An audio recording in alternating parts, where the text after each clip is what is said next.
మాయ ఆడిందని video పెట్టలేదు. ఎందుకు అడుగుతలేదు? మాయ ఆడించలేదురా నీకు? మాయ ఎత్తుకొని వీడియో పెట్టాడు అయిందట. ఓరే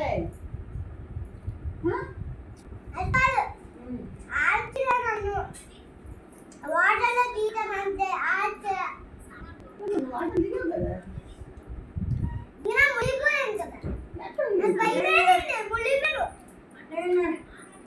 మాయ ఉన్నాడు కదా. అప్పుడు ఏం చేసేదా?